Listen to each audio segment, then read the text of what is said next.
আজকে আমি খুব দুঃখ ভারাক্রান্ত মনে আপনাদের সামনে এসেছি।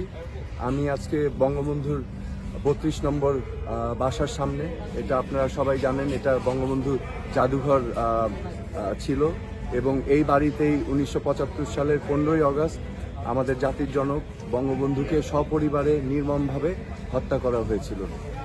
আজকে আমরা জানি যে এখানে বাংলাদেশে একটি গণ অভ্যুত্থান হয়েছে ছাত্র জনতার সম্মিলনে, এবং ছাত্র জনতার এই আন্দোলনের মধ্য দিয়ে কিছু দুষ্কৃতিকারী এই জঘন্যতম ঘটনাটা ঘটিয়েছে। আমি এটার তীব্র নিন্দা জানাই এবং তীব্র প্রতিবাদ জানাই, এবং আমি আহ্বান করব অন্তর্বর্তীকালীন সরকারের দৃষ্টি আকর্ষণ করে আমি দাবি করব যে অতি সত্বর এই দুষ্কৃতিকারীদেরকে আইনের আওতায় এনে বিচার করতে হবে। আজকে আমি আরও আমার মনের কথা আমি বলতে চাই। আজকে আমার এখানে আসা হচ্ছে আমার বিবেকের তাড়নায়। আমি এমন একজন ব্যক্তি, আমি আমার বিবেককে দিয়ে আমি পরিচালিত হই। আমি অন্যায়ের বিরুদ্ধে প্রতিবাদ করি, আমি যতটুকু পারি আমি আমার অবস্থান থেকে করি।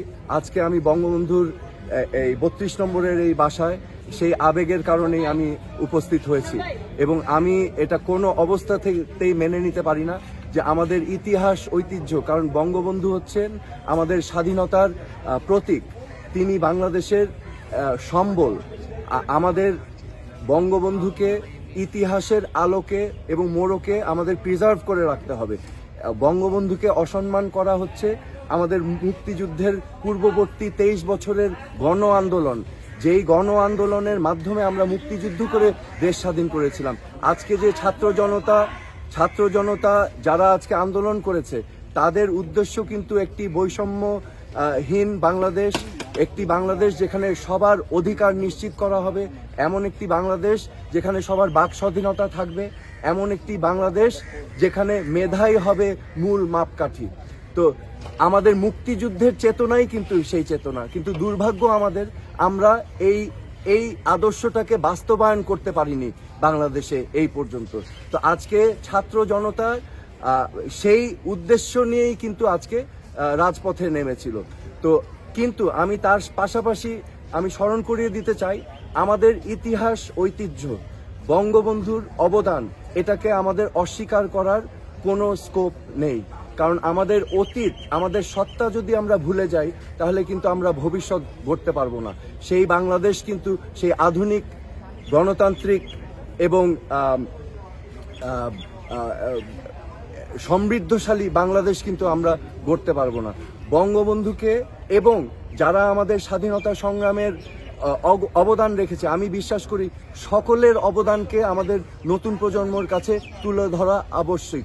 যেমন হোসেন শহীদ সারওয়ার্দী, একে ফজলুল হক, বঙ্গবন্ধু আমাদের মুক্তিযুদ্ধের প্রেরণা দিয়েছেন, অনুপ্রেরণা দিয়েছেন, তাজউদ্দিন আহমেদ, সৈয়দ নজরুল ইসলাম, এমনকি আমাদের মুক্তিযুদ্ধে অবদান রেখেছেন জিয়াউর রহমান সহ 11 জন সেক্টর কমান্ডার, এবং যার আরও অনেক বীর, অনেক হিরো এবং অনেক নায়ক, মহানায়ক আছেন, যাদের ইতিহাস আমাদের নতুন প্রজন্মের কাছে তুলে ধরা আবশ্যক। আমি মনে করি এই চরিত্রদেরকে নিয়ে রাজনীতি করা ঠিক হবে না। আমাদের এই অ্যাসেট, যারা আমাদের লেগেসি, তাদেরকে আমাদের সংরক্ষণ করে রাখতে হবে ন্যাশনাল অ্যাসেট হিসাবে। তাদেরকে নিয়ে যেন ভবিষ্যৎ বাংলাদেশে রাজনীতি না হয়, এটা আমার ব্যক্তিগত অভিমত। আজকে আমি আমাদের ছাত্রী ভাই বোনদেরকে আন্তরিকভাবে ধন্যবাদ জানাচ্ছি। তারা এই মিউজিয়াম, বঙ্গবন্ধুর মিউজিয়াম, বাসভবন, এটাকে তারা সংরক্ষণ, ক্লিন আপ করছেন, পরিষ্কার পরিচ্ছন্ন করছেন যতটুকু তারা পেরেছেন। কারণ দুর্বৃত্তরা, আমি আবার বলছি, এই ঘটনা ঘটিয়েছেন কিছু সংখ্যক দুর্বৃত্তরা এই ঘটনাটা ঘটিয়েছে, এবং আমি তাদেরকে স্বাগত জানাই। তারা চেষ্টা করেছেন যে এখানে সার্বিকভাবে ক্লিন আপ করার জন্য এবং সংরক্ষণ করার জন্য। আমি আন্তরিকভাবে ধন্যবাদ জানাচ্ছি এখানে সকলে তোমরা যারা আছো, এবং আমি আবারও আবেদন করছি আমাদের সকলের কাছে যে এই দেশটা আমাদের সবার, রাজনীতির ঊর্ধ্বে এসে এই দেশটাকে ভালোবাসতে হবে, এবং আমরা যে যেখানে আছি আমি রাজনীতিতে নেই, আমিও চেষ্টা করছি আমার অবস্থান থেকে আমি যতটুকু পারি আমি বলার চেষ্টা করছি। বিকজ রিমেম্বার, আমাদের মরাল কম্পাস যদি আমরা হারিয়ে ফেলি তাহলে কিন্তু কোনো জাতি কোনোদিনও মাথা উঁচু করে উঠতে পারবে না। So please be guided by your moral compass. এই বলে আমি শেষ করছি। ধন্যবাদ সবাইকে।